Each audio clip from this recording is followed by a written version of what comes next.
This lesson is the last of 3 on the Inertial Reference System, or IRS. Previously, we said that there were 3 main characteristics which define what we now call an IRS, which make it recognizably different from a first-generation standalone INS.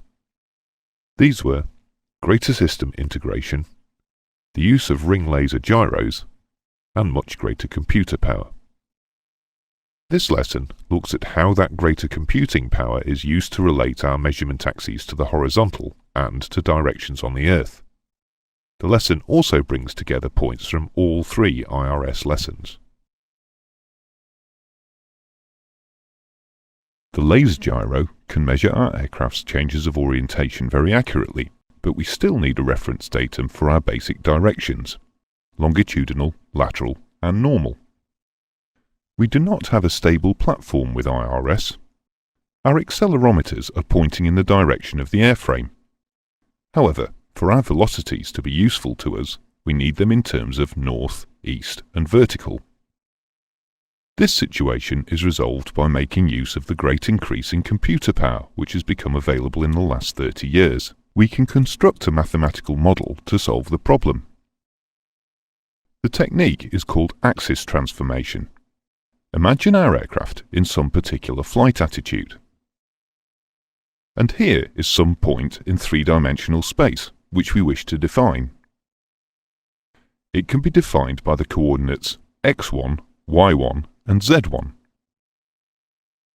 Now imagine that the aircraft pitches, rolls, and yaws. The point in space has not moved, but the reference axes have. It is now defined by a new set of coordinates, x2, y2, and z2. The mathematics of converting from one frame of reference to another is called axis transformation.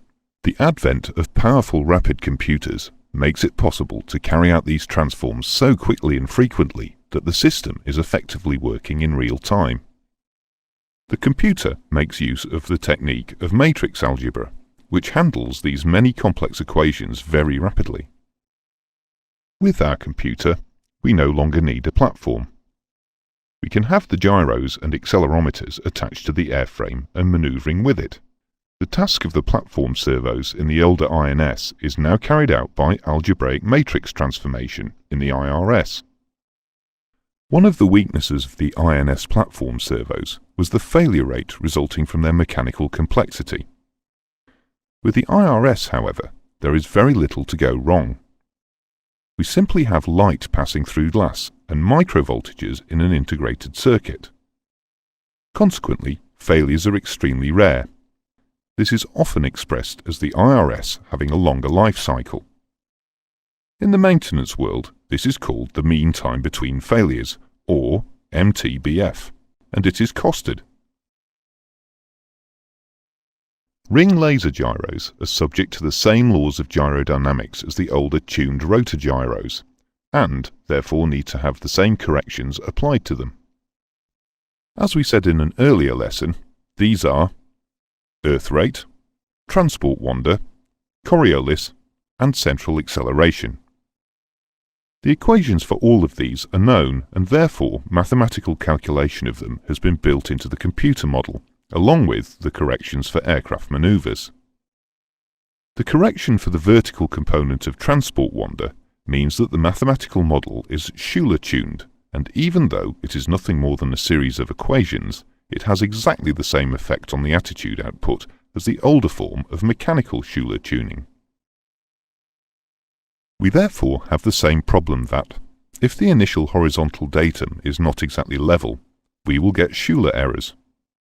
The use of a mathematical model does not avoid the errors associated with INS. We simply model them in the computer.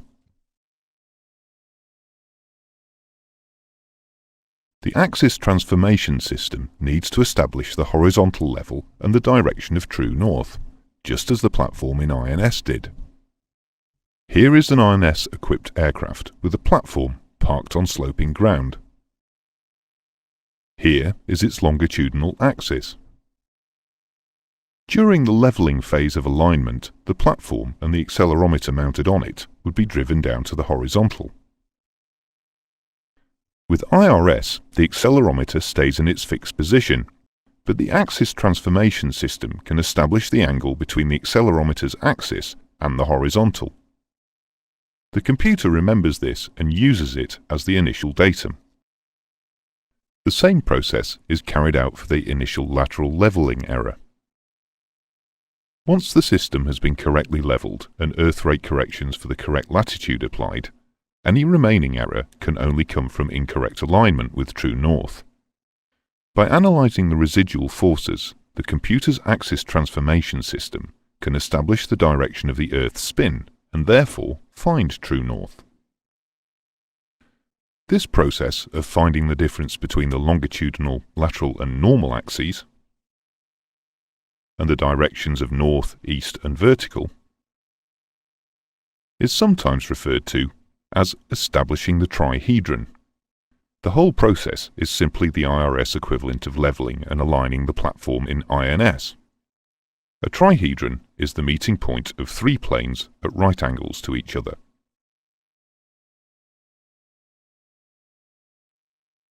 We are now going to compile a list of the main differences between INS and IRS. We have mentioned most of these before during this series of 3 lessons, but some will be new. INS gyro drift is low because of the high-quality engineering used in its manufacture. What there is comes from gimbal friction and mass imbalance. The gyro drift from IRS is even lower. It arises from laser noise caused by imperfect silvering of the mirrors. INS accuracy is generally good. Position error growth rates of 1 to 2 nautical miles per hour are typical. IRS accuracy is better.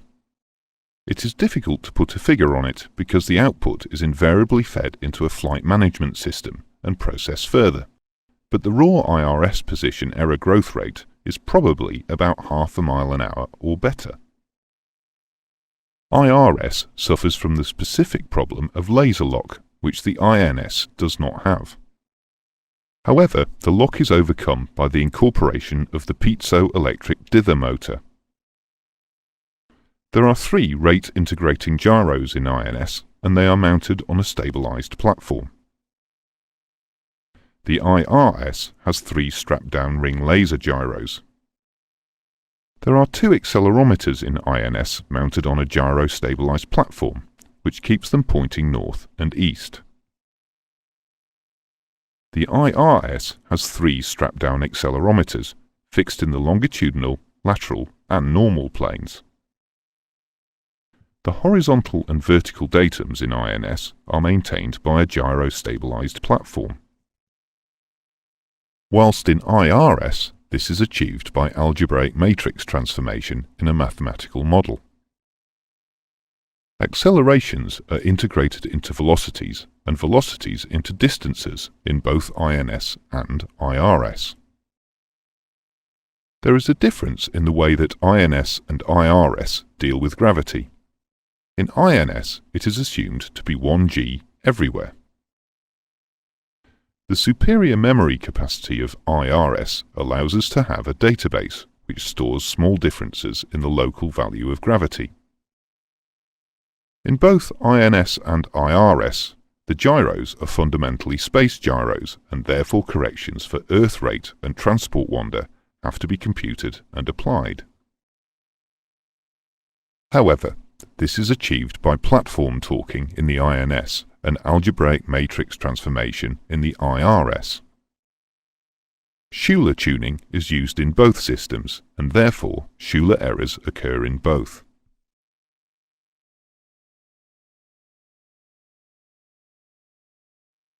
Alignment in INS is carried out by means of gyrocompassing, that is, sensing the direction of east from Earth rate and then torquing the platform until no further Earth rate can be detected. The platform must then be pointing north. Alignment by gyrocompassing also takes place in IRS, but by algebraic matrix transformation. It is alternatively known as establishing the trihedron. When entering initial position prior to alignment of INS, it is essential that the latitude is as correct as possible. Any error will degrade the accuracy of the alignment. However, longitude is not used, and longitude error does not affect alignment accuracy. By contrast, IRS has a non-volatile memory. It remembers its last position prior to the previous shutdown. If there is any significant difference between that last position and the new position entered by the pilot on startup, either in latitude or longitude, an error message is generated. A correct latitude and longitude are both required for alignment to commence. The alignment time for INS is about 17 minutes at temperate and low latitudes. About 3 minutes of this is caging, 3 minutes is levelling, and gyrocompassing takes about 11 minutes. IRS aligns more rapidly.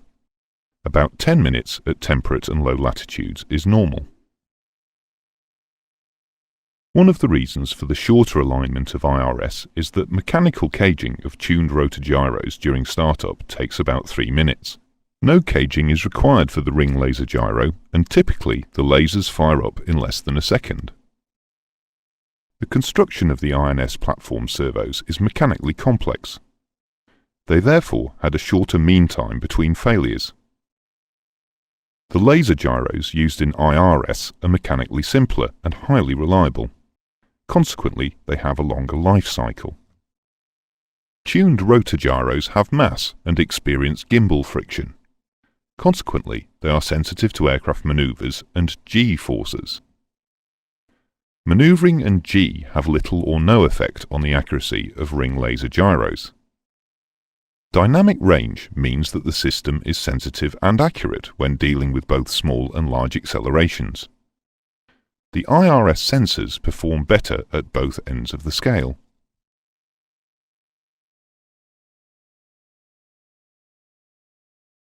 Let's summarize the main points from this lesson. There is no gyro-stabilized platform in IRS.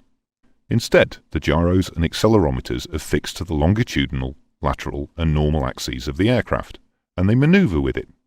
This is known as a strap-down system. Conversion of longitudinal, lateral and normal axes of the aircraft into the directions of north, east and earth vertical is carried out by a process of mathematical modelling known as axis transformation. Ring laser gyros are subject to the normal laws of gyrodynamics and therefore need to be corrected for earth rate and transport wonder. Use of a strap-down system does not avoid the errors associated with INS. We then compiled a list of the similarities and differences between IN and IRS, showing that, in general, IRS is a more accurate, more robust and more reliable system. That concludes these lessons on IRS. Later lessons will go on to show how the IRS is used in the flight management system.